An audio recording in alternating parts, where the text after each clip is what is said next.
এখতিয়ার আছে। চা শ্রমিক যারা আছে, আপনাদের এখানে 5টা বাগান আর চুনারঘাটে 17টা বাগান। শুধু এইটুকু বলে দিলাম, ব্যারিস্টার সুমন চা বাগানের শ্রমিকের ছেলে মেয়েদেরকে এমন ভাবে গড়ে তুলবে যাতে আমি মরার আগে দেখে যাইতে পারি চা বাগানের ছেলে মেয়েরা বলবে যে আমি ব্যারিস্টার হয়ে আইছি, আপনি আমাকে এখন সহযোগিতা করেন। আমি আপনাদেরকে একটা কথা বলি, আমি আজকে আমার এই নির্বাচনী শেষ আজকে প্রচারণা, আমি 1.5 মাস আপনাদের দাঁড়ে দাঁড়ে ঘুরে বেড়াইছি।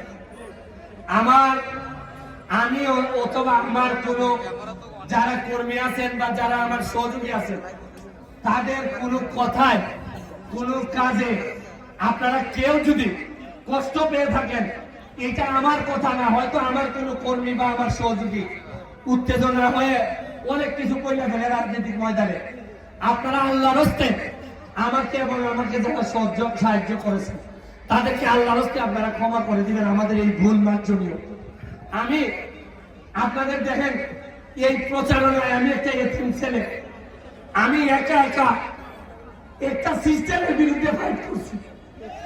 আমি আপনারা জানেন একটা এতিম ছেলের পক্ষে একজন মাননীয় মন্ত্রীর বিরুদ্ধে ফাইট করা কত কষ্ট। আমি ফাইট করতে গিয়ে আমি শুনছি যে আমি কারণ আমার ভুলটা কি বলে আমি একটা নির্বাচনের ব্যবস্থা করছিলাম যে মানুষ ভোট দিক। আমি তো বলি নাই যে আমার এই এমপি বানাও, আমি তো বলি নাই যে ভাই আমার সব সম্পদ দিয়ে দেন। আমি বলছি মানুষ একটা ভোট দিক, মানুষ উৎসবে আসো, যারা ভোট দেয় দিক, কিন্তু আমার বেতন না বলা হয়েছে আমার সাথে যারা আছে। আমি কালকে জগদীশপুরে আমার নৌকার প্রতিদ্বন্দ্বী আমার ভাই বাবু আলী ভাই, আমি অত্যন্ত শ্রদ্ধা করি, উনি আমার কোর্টে একই কোর্টে আমরা প্র্যাকটিস করি। উনার যারা যায় আমি থাকবো, আমি আগে বললে আমার যারা যায় উনি থাকবো, আমাদের মধ্যে কোনো সমস্যা নাই।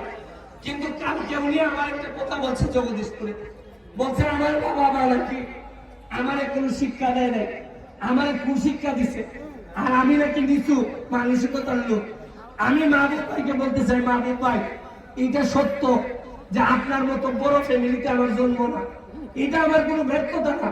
আপনি তো মাহবুব ভাই আসাদ আলী মৌলানা সাহেবের ছেলে, আপনি সম্মানী মানুষের ছেলে, আমি এত সম্মানী মানুষের ছেলে হয়তো না।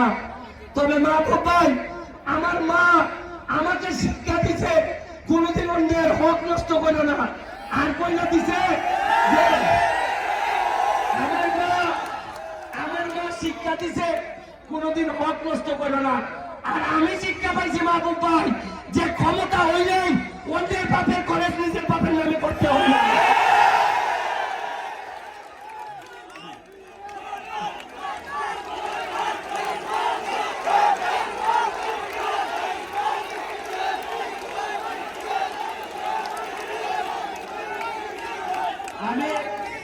আমি আপনাদের কাছ থেকে বিদায় নেওয়ার আগে আপনাদের কাছে আমি শেষ একটা কথা বলে যাই।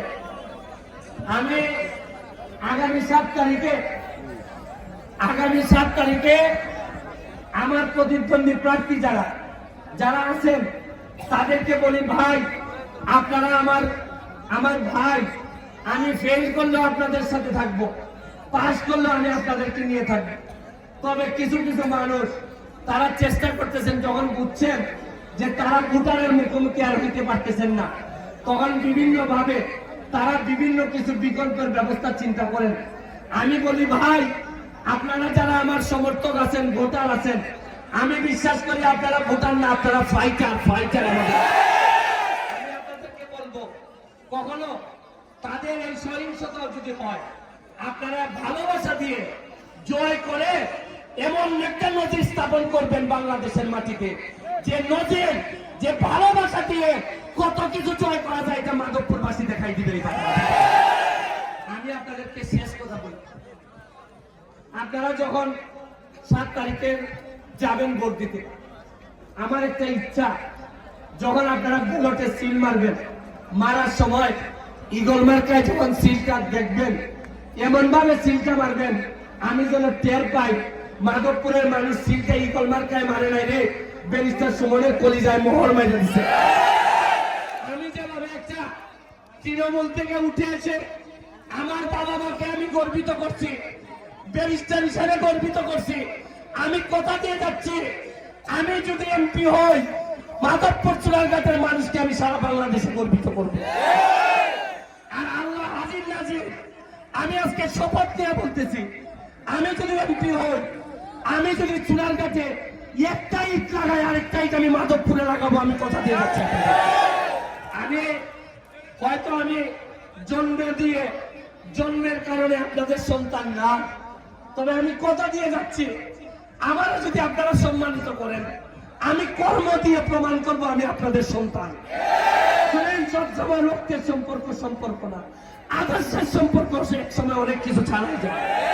আপনারা আদর্শের সম্পর্কের কারণে আজকে আমার সাথে আসছে।